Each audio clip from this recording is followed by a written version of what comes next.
Hello, and welcome to the Rock Metal Podcast. I'm your host, John Harris, and today on Rock Metal Podcast, we have Apostle of Solitude. They have a new album called When the Darkness Goes, released on November 12th via Cruz del Sur Music. Right now, I'm being joined by Mike to share some more information about this stellar release they've got going on. So, Mike, welcome to the show. Thank you very much. Absolutely great to have you on. Number one, I'm super excited because normally people don't sit in front of a whole schwack of classic bass equipment. So let's chat about that for 2 seconds. Okay, that's great. This is one of my favorite things to talk about. So time box me, okay? You got it. Here we go. Roll. So, well, I've been collecting Ampeg for like a long time, and it's quintessential to our sound, for at least for me anyway. The old vintage tube amplifiers are great. They're great for recording.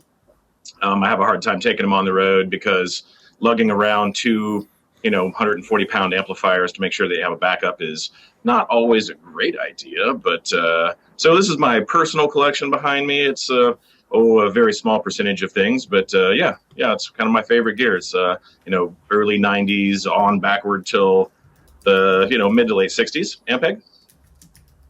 Okay, beautiful. Why Ampe? You said it was as a core part of your sound. Why is that? Oh gosh, well, I think the first time I heard someone play through an SVT, I said to myself, I need to know what that was. I want to know what that is because he was plugged straight into his rig, and I was like, no pedals, no nothing, huh? I guess in the 70s, they didn't need all that stuff. And so I just started experimenting with it, and I found they were really easy to collect. They're easy to date or like know when they were produced based on, the knobs, if they're plastic or aluminum, and that kind of stuff. Maybe the decals are blue or black, square corners, round corners, that kind of stuff. So it just became like a passion and a hunt. Like the chase was almost as fun as the purchase. But yeah, just that's the old circuitry and the period vintage tubes. They just have a warmness to them, and they tend to make these big old refrigerators behind me over here. The speakers break up naturally. They have a really good distortion, so I can just do a lot of tone shaping and don't use a whole lot of effects pedals after that. Maybe a distortion pedal. Okay. When it comes to distortion pedals, I know a classic one, or maybe, I don't know, is like a rat pedal and an Ampeg SVT. Is that kind of what you do? No, I've not used a rat pedal in probably a decade, but a friend of mine that lives here locally in Indianapolis makes pedals, and so shout out to Dirt's Boxes. My friend Doug makes custom pedals for me, so he was experimenting with some stuff. I liked it. I bought a couple off of him, and that's what you hear on the new record. Okay, that was going to be my next question is, are we hearing the gear that you're sitting in front of on the record?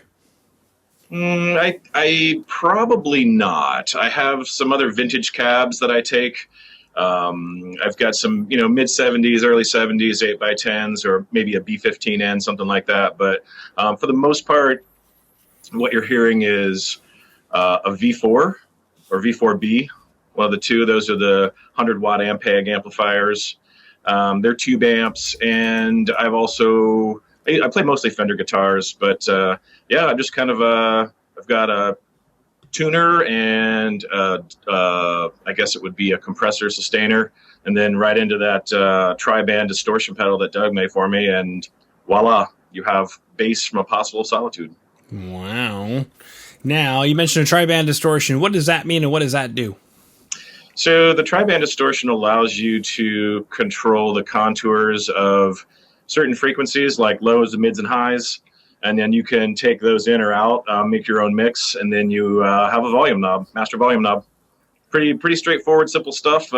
It's not rocket surgery or anything like that, but it is definitely the tone I've been looking for. I had a combination of other pedals, and as more and more I talked to my buddy, we just kind of figured out that, you need a tri-band distortion pedal. Okay, sounds good. Let's try it out.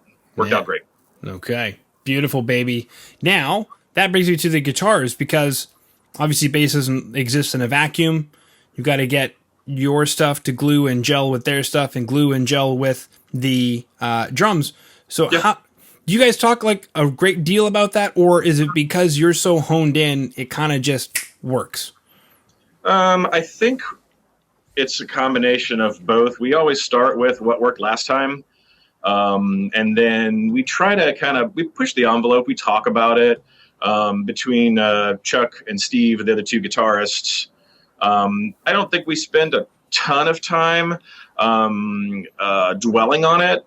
It's really when we get to the studio that kind of stuff comes out, because nothing sounds the same in the studio like it does in our practice space. And so, knowing your equipment is really important. So when you get into the studio, you can very, easily adjust and say, okay, I don't hear me, coming through this monitor that I'm listening to.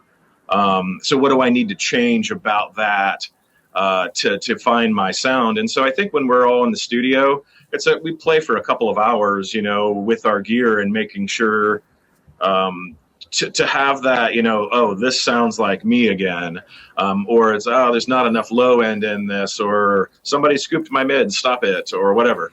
So as we practice, and we write and we do a lot of recording in our practice space. We do a lot of isolation with captors and attenuators and things like that, so we're not blowing out all the microphones and we're using to record drums and stuff with. So we get some pretty clean recordings coming out of those practice spaces.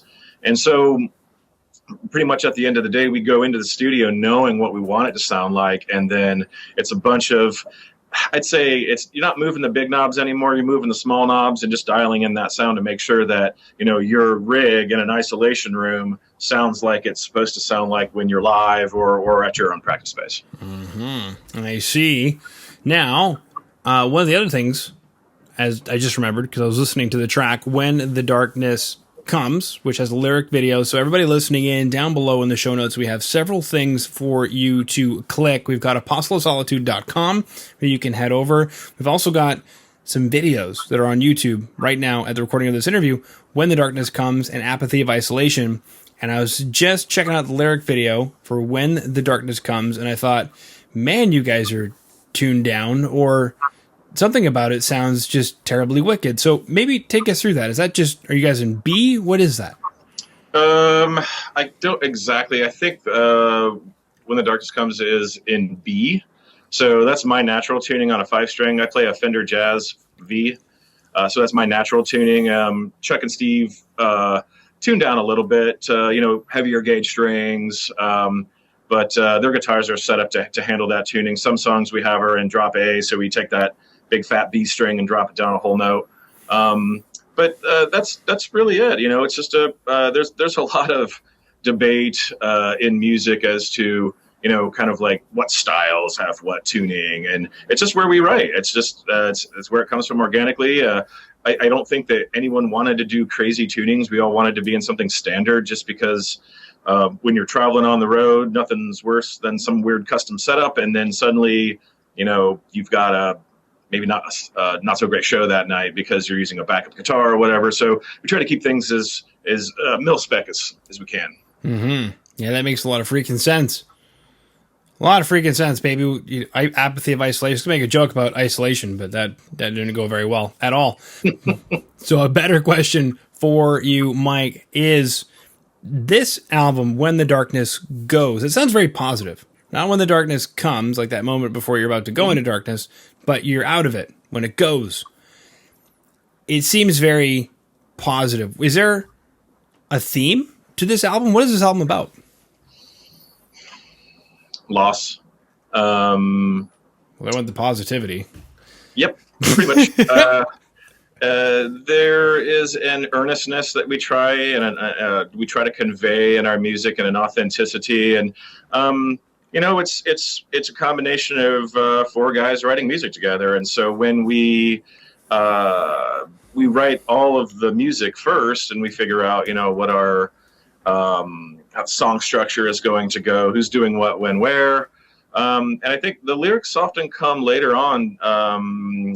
Chuck and Steve do a lot of the lyric writing for us. I contribute a little bit here or there, not nearly as much as those two guys do, but it's really coming from a very personal space for them. And so just depending on where our headspace is at for the period of time when we're writing over a couple of years, it organically comes out, and we polish and polish and polish and polish till we get down to the essence of, really what it is we think that the song is trying to say. And I think we did a little bit more this time on trying to kind of tell have a compendium or a story, to go along with it. And it really starts with, those first feelings as you're losing something, and as things move into it, the emotions become a lot more powerful, and sadness may kick in, or just kind of like the realization that, something has ended and you're left without whatever that was, thinking that you didn't need it.